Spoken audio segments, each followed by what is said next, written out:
فاز في كأس السوبر. طبعا هذه كانت نتيجة جيدة بالنسبة لفريق كان بعيد كل البعد عن المنافسة ومتخبط بظروف مالية صعبة، وهذا ما ذكره في المؤتمر الصحفي، وهذا ما قاله على أننا نحن نعاني من أمور كثيرة صعبة. مرحلة ما بعد ميسي نعاني من ظروف مالية واقتصادية صعبة جدا، وبالتالي ليس بإمكاننا أن ننتظر أو أن نكون بعجلة لتحقيق ما حققه هذا الفريق الذهبي في الفترة التي كانت بين 2008 و2015. وهذا صحيح، يعني ليس بإمكان الفريق أن يحقق كل هذه الأمور بهذه السرعة، ولكن هناك أشياء كثيرة هو محق بها، وأشياء كثيرة يجب أن تتغير بسرعة. يعني هو محق في أن النادي بحاجة للاستقرار، وبالتالي اليوم تحدثنا عن تغيير على مستوى المدرب، فالفريق سيواجه مشكلة وأنت في حالة صعبة جدا. فالاستقرار مهم جدا في الفريق ومهم جدا لهذه المجموعة حتى ولو كانت تمر بفترة صعبة. فدائما في كرة القدم في الفرق الكبيرة في الأندية الكبيرة هناك من لا يتحمل النتائج السلبية ومن لا يتحمل الأداء السلبي ويبدأ الضغط بشكل كبير. هذا ما يحصل في ريال مدريد وفي برشلونة، وحصل في أمثلة كثيرة بإمكاننا أن نذكرها وأن نقول على سبيل المثال ما حصل مع فرانك رايكارد في موسم 2003 و2004 عندما كان الفريق يمر بمرحلة سيئة جدا. جاء لاعب واحد فقط، لاعب واحد في الفترة الشتوية غير وضع الفريق نهائيا. هذه كان هو إدغار ديفيدز، جاء في فترة التوقف وحسن الفريق بشكل ممتاز من فريق كان متراجع جدا في الترتيب، كان قريب من الفوز في الدوري في نهاية الموسم، احتل المركز الثاني، ولكن في الموسم الذي ترى هذا الموسم تمكن من الفوز في الدوري وبعد ذلك في دوري الأبطال وفي الدوري سنتين على التوالي. نفس الأمر بالنسبة للويس إنريكي في موسم 2014 و2015 عندما بدأ بشكل جيد وبشكل سيء وبعد ذلك تحسن الفريق بشكل ملحوظ وفاز بكل الألقاب الممكنة آنذاك. ولكن الآن الأوضاع مختلفة. الأوضاع مختلفة لأن برشلونة ليس برشلونة سابقا. برشلونة في وضع ما قاله تشافي هو صحيح، في وضع بناء من لاعبين جدد، من فلسفة جديدة، من أسلوب جديد، من استقرار في النادي، من عقلية جديدة تأتي بعد كل هذه المشاكل التي مر بها الفريق. ولكن هذا لا يعني أنا لا أقول هنا أن المدرب نجاحه مضمون، أنا لا أقول أن المدرب نجاحه مضمون، ولكن هو ما يقوله هو صحيح، أن هناك مرحلة انتقالية، مرحلة بناء الفريق وصل لدوري أبطال أوروبا، تصدر المجموعة، ما لم يحصل عليه في الموسم الماضي، ما زال ينافس في الدوري، هو بحاجة للنقاط ولكن ما زال ينافس في الدوري.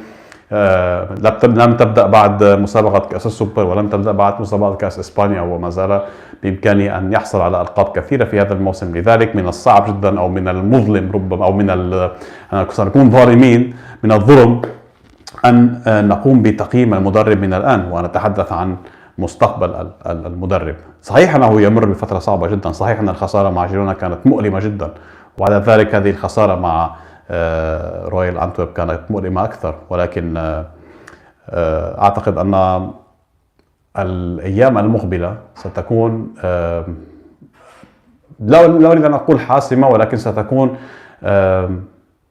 إذا صح التعبير مهمة جدا، وقد تؤثر ربما على مستقبل الفريق، قد تؤثر على مجرى الأمور، ولا أعرف ما الذي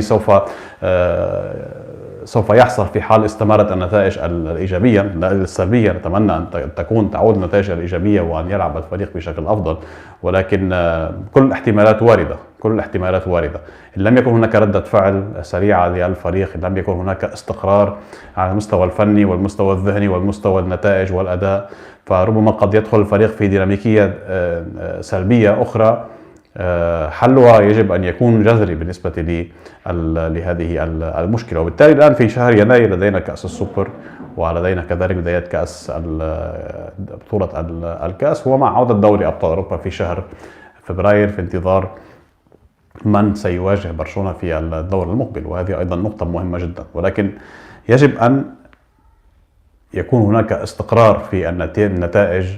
الاستقرار في التشكيلة صعب، لأن في ظل كل هذا الكم الهائل من المباريات ليس بإمكانك أن تلعب بنفس التشكيلة في كل المباريات، ولكن استقرار في الأداء، استقرار في الأفكار، استقرار في التكتيك، أن يكون هناك تنوع في الأداء ما يفتقده الفريق. وأحيانا تكون الأفكار غير واضحة، هناك أخطاء كثيرة في الدفاع، الفريق لا يدخل بشكل جيد في المباريات، دائما ما يستقبل أهداف مبكرة. هذه أمور مهمة المدرب أن يعالجها، وبالتالي تشافي هو مطالب بمعالجة هذه الأمور في انتظار عودة المصابين، وفي انتظار اكتمال الصفوف، وفي انتظار كل المشاكل التي ينتظرها.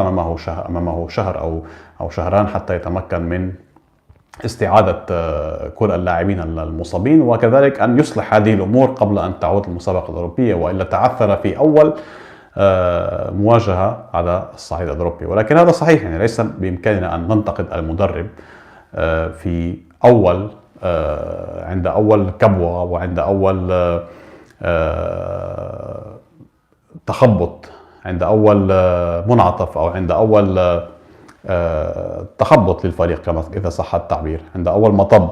ومطبات كثيرة سوف يواجهها دون أي شك، هذا ليس أول وآخر مطب، هناك مطبات كثيرة سوف يواجهها الفريق. ولكن أيضا يعني من ناحية تشافي أن يلوم الصحافة بهذا الشكل أيضا ربما هو شيء مبالغ فيه، لأنه أيضا انتقاد مقبول يجب أن يكون من الجميع. يعني عندما تلعب بشكل سيء الكل سوف يعترف، وسوف يقول لك الفريق يلعب بشكل سيء ولديه مشاكل هنا وهنا وهنا في هذا المكان وفي هذا المكان، ويجب أن نجد حل لهذه المشاكل. ولكن الفريق لا يلعب بشكل سيء بسبب الانتقادات، هذا غير صحيح. ولكن الأمور بحاجة للاستقرار كما ذكر، والأمور بحاجة للتغيير، وهي صحيح بحاجة للاستقرار، ولكن يجب أن يكون هناك ردة فعل للفريق.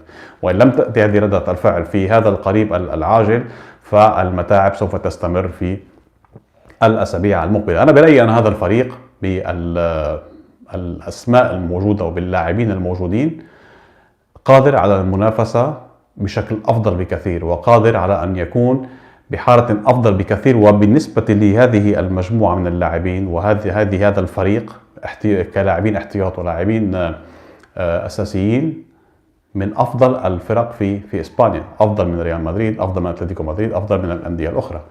وبإمكان هذه المجموعة أن تنافس على كل المسابقات، ولكن يجب أن تكون الأفكار واضحة، طريقة اللعب واضحة، الأداء واضح، الانسجام أكبر بين اللاعبين، تطبيق الخطة التكتيكية بشكل أفضل، أن ندافع بشكل أفضل، أن تضغط بشكل أفضل، وأن تتعامل كذلك أن تضغط بشكل أفضل عندما تخسر الكرة، أن تدافع بشكل جيد في حال استخلص الفريق الكرة من الخلف وضغط عليك وعرف كيف يهرب من الضغط الذي تقوم به، ما لم يحصل مع جيرونا. هناك بعض الأمور التكتيكية التي يجب أن تتغير، وهذه هي مهمة المدرب، وتشافي عليه أن يغير هذه الأمور. أنا مقتنع أن تشافي لديه خبرة الكافية كلاعب عظيم من أعظم اللاعبين في تاريخ كرة القدم، ويفهم كل هذه الأمور، وهو قادر على تغيير هذه الأمور. ولكن لنرى إن كان الوقت سيكون لصالحه، لأن في أندية كبيرة دائما يجب أن تغير بسرعة، ومن مباراة إلى أخرى، من أسبوع إلى آخر، يجب أن تتغير بسرعة حتى تتمكن من الهروب من هذه الأمور السلبية التي لحقت بالفريق. الأسابيع